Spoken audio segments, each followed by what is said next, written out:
안녕하세요. 저는 SBS 스포츠 전문기자 권종호라고 합니다. 1991년 SBS에 입사해서요. 지금까지 스포츠 전문기자 한 길을 걷고 있습니다. 그동안 각종 동아계 올림픽, 그 다음에 월드컵, 그 다음에 각종 종목, 축구, 야구, 농구, 배구 등 수십 개 종목, 그 다음에 대한체육회, 문화체육관광부 등을 모두 출입했습니다.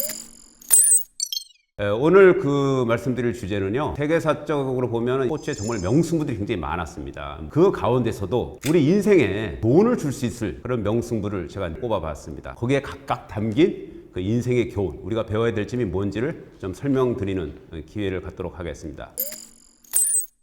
자, 가장 먼저 소개해드릴 것은요, 테니스입니다. 혹시 마이클 창이라는 선수 들어보셨는지요? 대만계 미국 선수인데요. 1989년 4대 메이저 테니스 가운데 하나인 프랑스 테니스 오픈에서 17살의 나이로 우승해서요, 세계를 깜짝 놀라게 했습니다. 자, 1989년 6월 5일 세계 언론은 두 가지 소식을 크게 보도했습니다. 1989년 6월 4일이요, 중국 수도 베이징에 이른바 천안문 사태가 벌어졌어요. 민주화를 요구하는 중국 시민들을 중국 인민해방군이 무차별하게 진압을 해서 수천 명의 사망자가 나온 그야말로 끔찍한 일이 벌어졌습니다. 이게 6월 4일이거든요. 그러니까 세계 언론들은 6월 5일날 보도를 했고요. 또 하나 세계를 깜짝 놀라게 한 게 바로 17살 소년, 대만계 미국인인 마이클 창이 프랑스 오픈 테니스에서요, 16강전입니다. 당시 세계 랭킹 1위입니다. 이반 낸드를 꺾었습니다. 이거는 이길 확률이 한 1%도 되지 않았거든요. 그래서 세계를 정말 깜짝 놀라게 했는데, 이 마이클 창 선수는요, 1988년 16살 때부터 두각을 나타냈습니다. 그 다음에 메이저 대회에 출전을 했는데, 아무리 승승장구하는 유망주라고 해도 세계 1위를 꺾는다? 이건 생각하기 좀 어려웠습니다. 그래서 이반 낸들이 쉽게 16강전을 건너뛰고 8강에 오르겠구나, 다 이렇게 생각을 했습니다. 첫 세트와 2세트는 예상대로 진행이 됐습니다. 이 이반 낸들 선수는 이전에 프랑스 오픈 테니스를 3번 우승한 정말 그 당시 세계 최강의 선수였습니다. 첫 세트, 두 세트를 다 따냈어요. 이게 이제 5세트제의 경기거든요. 3세트를 따면 승자가 됩니다. 자, 근데 3세트부터 조금 상황이 좀 달라지기 시작했습니다. 마이클 창 선수의 특기가 두 손 백핸드 스트로크, 이걸 앞세워가지고요, 아주 구석구석을 찌르고 강약 그리고 완급을 잘 조절하면서요, 3세트와 4세트를 내리따냈습니다. 그래서 세계 관계자들 정말 깜짝 놀라게 했죠. 이변이 벌어지는 것인가, 그런 느낌이 들 때 이제 5세트가 이제 접어들었습니다. 자, 세트 스코어 2대2, 여기서 이제 5세트 들어섰는데요, 5세트 첫 번째 게임, 두 번째 게임, 1, 2게임도 다 마이클 창이 따냈습니다. 그래서 이거 진짜 세계 테니스 100년 사이에 최대 이변이 벌어지는가 이렇게 싶었는데요, 바로 그 순간 마이클 창이 정말 상상치도 못한 일이 벌어졌습니다. 바로 다리에 쥐가 난 겁니다. 여러분, 이 테니스 경기에서 다리에 쥐가 난다? 사실상 경기를 할 수가 없는 거죠. 왜냐면 이게 쉬는 시간, 부상 치료 시간을 주긴 줍니다만 몇 분 이상 주기가 어렵거든요. 근데 그 몇 분 안에 쥐가 빨리 낫는다? 이거 기대하기 어렵습니다. 자, 마이클 창이 쥐가 나면서 사실상 승부는 끝났다, 기권을 할 가능성이 높았습니다. 마이클 창한테는 정말 청천벽력, 마른 하늘의 날벼락 같은 일이었는데요. 자, 이때 마이클 창이 참 대단했습니다. 17살 소년답지 않게요, 이런 생각을 했다고 합니다. 자, 내가 지금 세계 1위를 꺾을 기회가 몇 번 없는데 드디어 찬스가 왔다. 여기서 물러나면 다시는 못 꺾을 수도 있다. 그래서 이 기회를 어떻게든지 한번 살려보자 했는데, 자, 그때 순간적으로 머리를 짜냈다고 합니다. 굉장히 절망적인 상황인데, 그 마이클 창이 짜낸 전략은 이렇습니다. 다리에 쥐가 나니까요, 빨리 움직이지를 못하지 않습니까? 그래서 경기 템포를 최대한 끌어야 됩니다. 그래서 어떻게 했느냐? 자, 첫 번째 방법은요, 계속 물을 중간중간에 마시고 그 다음에 땀을 닦아요. 그러니까 이게 이제 관중들이 이제 야유를 하기 시작했거든요. 한두 번도 아니고 계속 이러니까 시간을 끄는 게 눈에 보였습니다. 그 다음에 상대인 리반 낸들이 짜증을 내기 시작했습니다. 저렇게 해도 되느냐, 저렇게 시간을 끌어도 되느냐, 오히려 거세게 이제 반발을 했죠. 근데 거기에 마이클 창이 아랑곳하지 않고 시간을 계속 끌었고요. 자, 두 번째, 경기 템포가 빨라지면 자기가 빨리 못 움직이기 때문에 불리해요. 그래서 어떻게 하냐면 경기를 최대한 끌어보기 위해서 리턴을 줄 때 공을 하늘로 높이 띄웁니다. 이게 이제 아리랑볼에 쉽게 말해서요. 그럼 세계 1위 선수인 기분이 어떻겠습니까? 아니, 이게 지금 사람을 가지고 노느냐, 이게 뭐 하는 짓이냐. 근데 그래서 그 볼을 문볼이라고 그래요. 달, 우리 달할 때 뜻하는 문볼, 달같이 달로 향해서 높이, 그만큼 엄청나게 높이 띄운다 해서요, 문볼입니다. 이 아리랑볼을 띄웠는데 이렇게 해가지고 시간을 끄는 거예요. 그다음 경기 템포도 끌고, 자, 이래서 이렇게 계속 이제 진행이 됐습니다. 그러면서 이제 마이클 창은 저걸 기대했죠. 이제 다리의 쥐가 좀 풀리기를, 그 시간을 이제 끌면서, 자, 이 작전이 이제 주유를 해가지고 근근히 이제 잘 버텨오다가 게임 스코어 4대3으로 앞선 상황에서요, 그때가 이제 마이클 창의 서비스 게임이에요. 테니스는 자기 서비스 게임을 거의 지켜야 돼요. 이걸 뺏기면 굉장히 이기기가 어렵습니다. 근데 자기 서비스 게임인 8번째 게임에서 게임 스코어는 4대3으로 앞선 상황인데 50-30로 뒤지고 있었어요. 뒤지고 있어서 이 게임을 내주면 되면 그 다음에 이반 랜들의 서비스 게임이 되니까 뭐 이길 가능성이 높고, 그렇게 되면은 5세트를 내줄 가능성이 커요. 굉장히 중요한 순간에 정말 이거 세계 테니스에 한번 나올까 말까 하는 명장면이 나왔습니다. 그 테니스 선수 서브는 다 아시다시피 이제 위에서 내리꽂듯이 시속 한 200km로 강속으로 내리꽂지 않습니까? 그때 마이클 창이 어떻게 했냐면요, 마치 아래에서 위로 이렇게 서브를 넣었어요. Just spur of the moment, I decided I'm just going to hit an underhand serve here. 이걸 언더핸드 서브인데, 글쎄 이런 서브는 요새 그 초등학생도 거의 안 하는 서브거든요. 이게 밑에서 무슨 세계 1위를 가지고 장난치는 것도 아니고 밑에서 이렇게 올린 겁니다. 그러니까 아마 이반 랜들로서는 자기 테니스 평생 이런 서브를 받아본 적이 없어요. 굉장히 느린 서브죠. 한 50년 전 배구를 보면 서브를 갖다 이렇게 넣는 선수를 많이 보시죠. 근데 테니스에서 저도 그런 거 처음 봤거든요. 적어도 150km 이상의 빠른 서브가 올 거라고 생각하고 있다가 굉장히 느린 서브가 오니까 당황을 한 거예요. 그래서 리턴을 했는데 제대로 하지 못하고 그거를 마이클 창이 대받아치기를 하면서 포인트를 따냈습니다. Just spur of the moment, I decided I'm just going to hit an underhand serve here. Service à la cuillère. Et il fait le point. Oh, extraordinaire. 자, 이때 관중들은 정말 이 탄성을 자아냈죠. 야, 어떻게 저런 서브를 하느냐. 하여튼 기가 막힌 서브, 절묘한 서브였습니다. 자, 그리고 나서 이 게임을 따냈고요. 그 다음 9번째 게임에서는 이제 이반 랜들이 이제 서브를 넣는 게임이었는데, 그때도 좀 깜짝 놀랄 일을 벌였습니다. 서브를 받을 때 이반 랜들의 서브는 강 서브로 유명합니다. 엄청나게 강한데요. 베이스라인 보통 뒤에서도 받기가 쉽지 않은데, 그 서비스 라인이라고 있죠. 서비스 라인. 그 앞쪽으로 나갑니다. 서비스 라인까지 전진을 한 거예요. 근데 이반 랜들이 심판한테 묻습니다. 이거 반칙 아니냐고. 계속 상대를 갖다가 신경을 곤두쓰게 하는 거예요. 그래서 결국 경기가 오래 끌었죠. 그 다음에 언더핸드 서브에 놀란 이반 랜들. 마이클 창 선수가 한 5, 6m 이상 앞으로 나오니까 결국 자기 경기 리듬을 잃고요. 더블 퍼트, 서브 실수를 2개나 연속했습니다. 그래서 이 게임을 내줬어요. 그래서 5세트를 결국 쳤습니다. 자, 이 16강전입니다. 그래서 이게 파란을 일으킨 겁니다. 17세 미국 소년이 대만계입니다. 아시아계 소년이 세계 1위 꺾었다. 그래서 전 세계 언론에 대서특필이 됐는데, 그 다음부터는 오히려 쉬웠습니다. 승승장구해서 8강, 4강, 결승에서 스웨덴의 스테판 에드베리를 꺾고 17세, 그 당시 기준으로는 그랜드슬램 역대 최연소 우승. 또 아시아계 선수로는 메이저 대회를 처음 거머쥐었습니다. 그래서 대단한, 한마디로 센세이션을 일으켰는데, 자, 마이클 창이 이 경기 후에 이렇게 말했습니다. 사실 나도 포기하고 싶었다. 경기가 뛸 상황이 아니었다. 그러나 이번 기회를 절대 놓치고 싶지 않았고, 어떻게 하면 내가 이길 수 있을까 하면서 머리를 짜내고 또 짜냈다. 이렇게 말을 했습니다. 그래서 이 마이클 창이 주는 교훈은 이렇습니다. 여러분들 인생을 살면요, 굉장히 시련을 겪거나 어려울 때가 꼭 오기 마련이에요. 누구나 어떤 경우든지 오기 마련인데, 그럴 때 좌절하거나 포기하지 마시고요. 내가 이 순간을 어떻게 하면은 벗어날 수 있을까? 그러니까 전화위복이라는 말 있죠. 어떻게 하면 다시 도약할 수 있는 계기로 삼을 수 있을까? 끊임없이 궁리하고 연구를 해야 되는 겁니다. 그러면 우리 속담에 이런 말 있죠. 하늘이 무너져도 솟아날 구멍이 있다. 그러니까 그렇게 굉장히 어려움이 닥쳐도 정말 정신을 바짝 차리고 어떻게 하면은 이 위기를 돌파할 것인가에 집중을 하면요, 반드시 해결책이 나오기 마련입니다.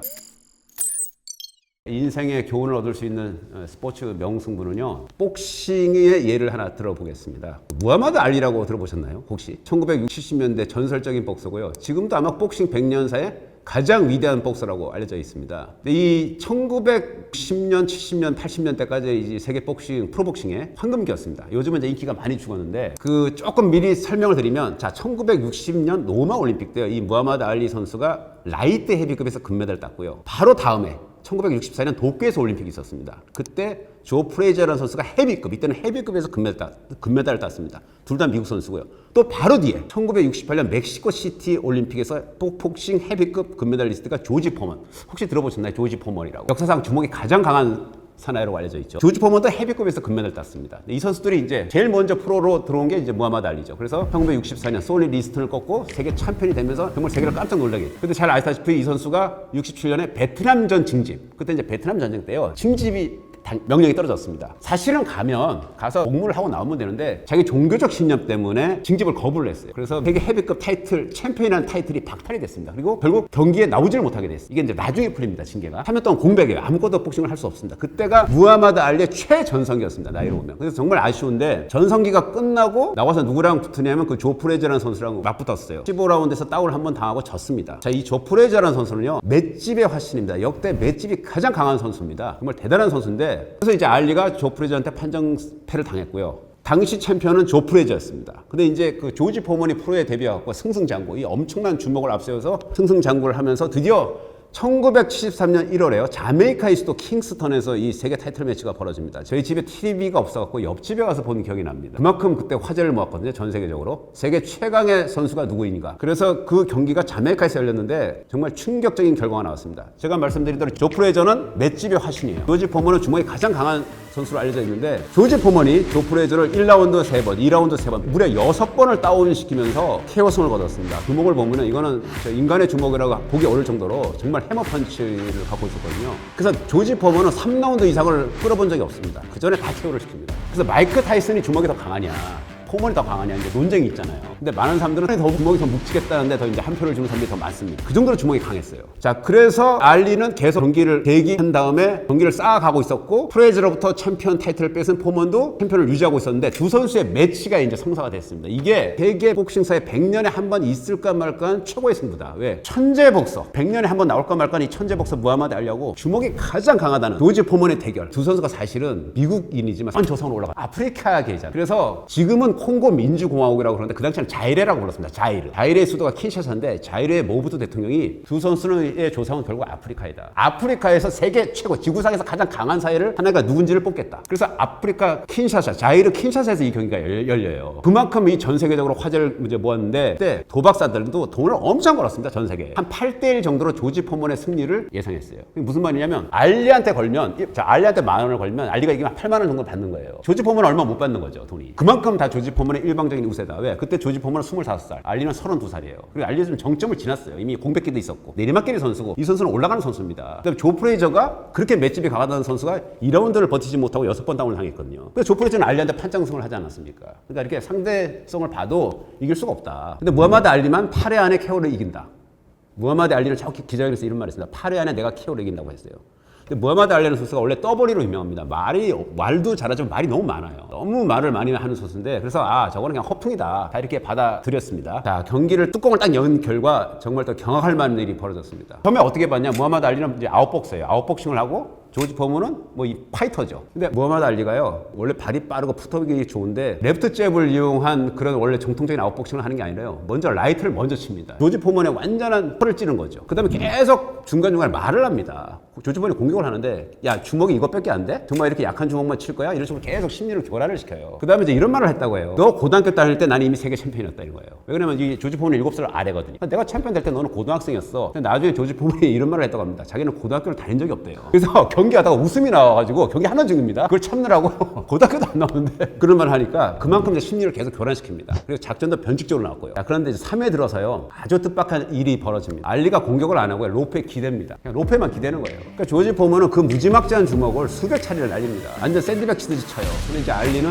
얼굴만 커버를 해요. 근데 흑인들을 보면요 이게 팔이 굉장히 깁니다. 그 다음에 다리가 길어서 상체가 비교적 짧아요. 그래서 흑인들은 이거 완전 커버링 자세라고 그러는데 이렇게 커버를 잘 하잖아요. 그러면 여기가 손이 거의 복부까지 벨트까지 거의 와요. 때릴 데가 별로 없어요. 그래서 완전 커버링 자세로 들어갔는데 그래도 이제 배가 중간중간에 비닐 수가 있거든요. 그래서 그런데도 이제 얼굴을 안 맞으려고 딱 이렇게 커버링을 올립니다. 그 높이에 기대가지고. 그러니까 조지 포먼이 그냥 일방적으로 때리는 거예요. 근데 어디를 칩니까? 다 글러브 위를 치는 거죠, 결국은. 근데 조지 포먼이 제가 아까 이런 말을 했죠. 주먹이 워낙 강해서 3회 이상을 끌어본 적이 없어요. 근데 시간이 3회, 4회, 5회가 되면서 조지 포먼의 주먹이 무뎌지기 시작했습니다. 체력적으로 지치기 시작한 거예요. 알리는 15라운드를 많이 뛰었거든요. 그래서 체력이 점점 빠지고 이제 작전에 이제 말려들기 시작하는 겁니다. 근데 이제 무하마드 알리가 6, 7에 돼서 이제 맞아보니까 느낌이 온 거죠. 주먹이 많이 약해졌다. 그리고 숨소리가 이제 거칠어진 거예요. 그러면서 8회에 2초를 남기고 KO를 시킵니다.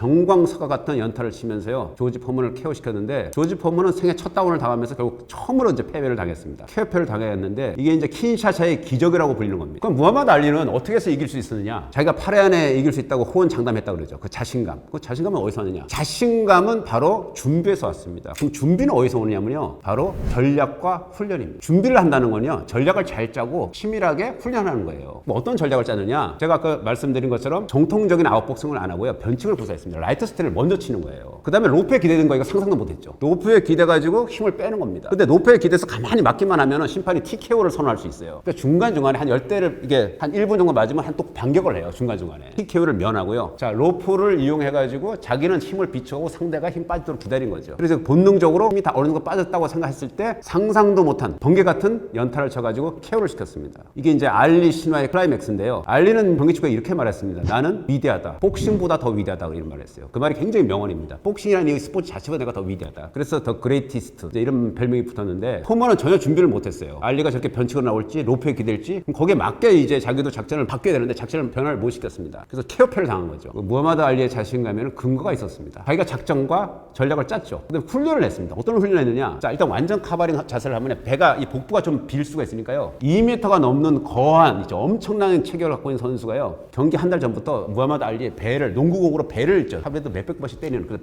근육 단력 있잖아요. 그러니까 조지 포먼의 배를 주먹으로부터 배를 맞아도 버틸 수 있는 그 정도로 배 근육을 단련했다고 해요. 엄청나게 큰 사람이 온 힘을 당해서 농구공으로 배를 치게 한 겁니다. 하루에 몇백 번씩. 이걸 한 달간 이상 했다. 이렇게 훈련을 쌓고 전략을 잘 짠 거죠. 그래서 그의 자신감에는 근거가 있었던 겁니다. 우리가 스포츠나 인생에서 이 자신감은 굉장히 중요합니다. 똑같은 제 기량이 실력이 100이라고 하실 때 자신감이 있으면 120이나 150이 될 수 있고요. 자신감이 없으면요. 100을 갖고 있는 사람도 이거 발휘를 잘 못해요. 그래서 근거 있는 자신감은 플러스 요인이 되지만 오히려 근거 없는 자신감은요. 차라리 안 하니만 못해요. 근거 없는 자신감은 결국은 교만, 자만, 허풍으로 이어집니다. 알리의 명승부가 주는 교훈은 근거 있는 자신감을 가져라 이것입니다.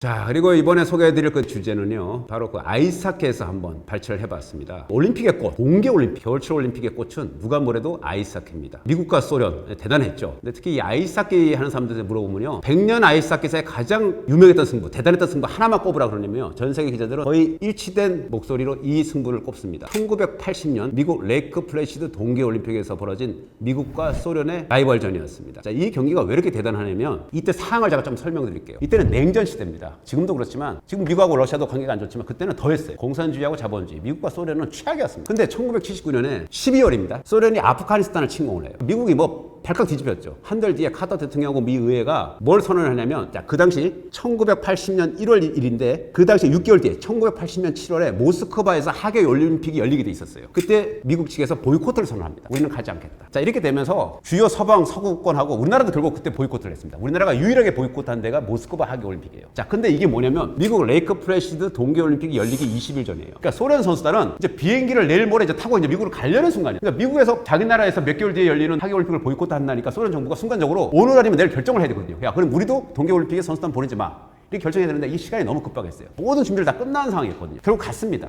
동계올림픽 출전을 했어요. 자, 했는데 이러면서 이제 소련 선수들은 이를 악물었죠. 자, 미국 반드시 꺾어주면 특히 아이스하키. 근데 미국과 소련의 아이스하키는 실력 차이가 대학생과 중학생의 차이였습니다. 왜 그러냐면 소련은 그 이전에 이미 4번 올림픽에서 우승한 팀이에요. 최강입니다. 반면에 그때는 미국 팀에는 프로 선수가 참가를 못해요. 프로 선수들이. 그때 당시에는 프로 선수들이 참가를 하지 않았거든요. 그러니까 미국 대표 선수라는 거는 결국 프로에 못 간 선수들하고 그냥 대학 선수들, 그럼 아마추어 뭐 이런 선수들이에요. 그러니까 미국과 소련의 아이스하키 경기 이건 해보나 마나한 시합이에요. 근데 올림픽 열린 대회가 어디입니까? 장소가 바로 미국 아닙니까? 자, 이때 등장한 사람이 누구냐면 혁명하라로 불리는 허브 브룩스 감독입니다. 이게 정말 대단한 감독인데 이분만 소련을 꺾을 수 있다고 말한 거예요. 다들 그냥 주변에서 미쳤다 그러는 거죠. 어떻게 이길 수 있느냐? 이게 상대도 안 되나? 10골 차 이상 났나? 근데 이 사람은 또 생각이 있었습니다. 그래서 일단 26명을 대표를 뽑은 다음에 또 경쟁을 시켜가지고 이제 20명만 남겨요. 남기는데 이 중에 올림픽에 참가한 경험인 선수는 한 명밖에 없고 나머지 자기가 있던 대학 팀 한 선수 9명. 나머지는 뭐 그냥 거의 뭐 이름 없는 선수들이었습니다. 자, 그래서 이제 이 허브 브룩스 감독은요, 동기부여를 하고 그 다음에 63번의 평가전을 치렀어요. 그 다음에 뭐 훈련도 혹독하게 시켰고 자신감을 불어넣었죠. 그 다음에 공격 루트를 다변화하고 보디체크를 강력하게 요구했습니다. 그래서 정말 미국 팀을 이제 하나로 똘똘 뭉치게 한 거예요. 쉽게 말해서 원팀을 만든 겁니다. 만들었는데 미국의 실력이 이제 나아진 게 보였어요. 자, 근데 올림픽 개막하기 며칠 전에 소련하고 마지막 평가전을 치렀습니다. 결과는 10대 3. 참패였습니다. 야, 이렇게 해도 안 되는구나. 정말 한 5, 6개월 동안 죽기 살기로 했는데 역시 소련을 못 이기는구나. 이렇게 했습니다. 근데 이제 미국 팀이 실력이 높아지지 않았습니다. 그래서 사실상의 결승전은 미국과 소련의 경기였죠. 이제 결승 라운드에서 이제 대결이 벌어진 겁니다. 자, 이때 재미있는 일화가요. 미국 ABC가 그때 중계 방송사인데 생방송을 하지 않았습니다. 이 빅매치를. 이걸 지금까지도 천추한으로 여기고 있어요. 이게 너무 아쉬운 거예요. 이걸 녹화 중계를 한 거예요. 녹화 중계하면 이미 결과를 다 알고 보는 거잖아요. 왜 안 했느냐? 진다는 거예요. 무조건 진다. 그리고 미국 아이스하키 전문가하고 그 유명한 기자들도요 다 이런 말 했습니다. 자, 빙판에 얼음이 녹거나 기적이 일어나지 않는다면 소련이 우승할 확률은 99.9%다. 그 빙판에 얼음이 녹을 확률은 없죠. 아이스하키 경기장 빙판에다 물로 대할 확률은 없잖아요. 그러니까 진다는 거예요. 그래서 안 한 겁니다, 중계를. 자, 그래서 이제 경기하는 당일이 됐어요. 4월전에 10대3으로 제가 졌다고 하지 않았습니까? 자, 이 허벅 브루스 감독이 이게 엄청나게 유명한 말을 합니다. 이게 영화에도 나왔어요. 영화로 이제 여러 편 제작이 됐죠. 그 미라클, 대표적인 게 이제 미라클이라는 데서 이제 보시면 안 나오는데 경기 직전 라카룸에서 나가기 직전에 이런 말을 합니다. 여러분, 이 여러분은 아이스하키 선수를 말합니다. 여러분은 오늘을 위해서 태어났다는 거예요. 오늘. 이게 한 경기를 위해서. 너네 재능, 당신들 재능으로는, 실력으로는 소련과 10번 싸우면 9번은 진다는 거예요. 그 9번 진다는 얘기는 뭐예요? 한 번은 이긴다는 거죠. 한 번은 이긴다. 근데 그 이기는 날이 오늘이라는 거예요. 그래서 오늘만은 우리가 세계에서 가장 위대한 팀이다. 그리고 이 순간은 너희들의 순간이다. 너희들을 위한 순간이다. 몸을 던지라는 얘기죠. 자, 그 말을 듣고 실제 나중에 어떻게 그 선수들이 해고했냐면 그 감독이 그 말을 하는 순간 눈에서 울컥했다는 거예요. 눈물도 났고 뭐 가슴이 막 끓어오르고 진짜 이 한 경기를 위해서 진짜 죽기 살기를 하겠다. 몸을 던지겠다. 경기에 나섰습니다. 소련은 만만히 보고 나섰어요. 상대를. 야, 한 5골 차 정도 이겨주면 되겠지. 여기가 좀 미국이니까. 그러니까 너무 힘을 쓰지 말고 이렇게 생각한 거예요. 안이하게. 근데 결과 자 1피리어드 들어가니까 2대2가 됐습니다. 깜짝 놀랐죠. 이거 봐라. 2대2? 그리고 이제 이 피리어드 되는데 소련이 먼저 한 골 더 넣으니까 3대2로 소련이 다시 앞섰습니다. 자, 이제 마지막 3피리어드예요. 미국이 동점골을 넣었고요. 그 다음에 역전골까지 넣었습니다. 극적으로.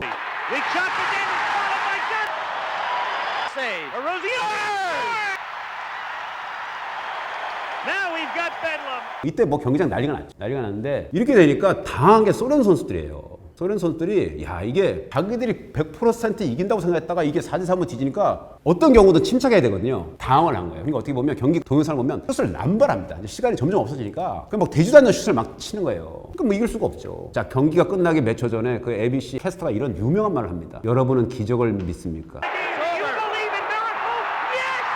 Do you believe in miracle? 이게 굉장히 화제가 됐죠. 여러분은 기적이라는 걸 믿냐고요. 지금 기적이 일어났다는 거죠. 기적을 일어났습니다, 결국. 이 허벅 브루스 감독의 그 뛰어난 용병술 아래 그야말로 아이스하키 선수들이 원팀이 돼가지고요. 정말 기적 같은 신화를 이뤘죠. 이게 지금 세계 100년 아이스하키사의 최고 명승부고 그다음에 영화로도 여러 편 제작이 됐습니다. 이 미국 팀이 1980년에 이룩했던 이 기적, 신화가 우리에게 주는 교훈은 무엇일까요? 그건 바로 자기 확신입니다. 자신감을 갖는 것보다 더 무서운 게 확신이에요. 자신감이 더 강한 게 확신 아닙니까? 자기 확신은요, 불가능을 가능으로 만드는 마법을 부립니다. 미국 아이스하키 선수들은요, 아무리 소련이 강해도 오늘만은 우리가 이길 수 있다는 확신을 가졌어요. 그 확신을 감독이 먼저 보여줬습니다. 그래서 그 확신 때문에 기적을 일으켰습니다. 그래서 여러분들도 아주 어려운 일이 부딪힐 때마다요, 자신감을 가지고 더 나아가서 확신을 가지기 바랍니다.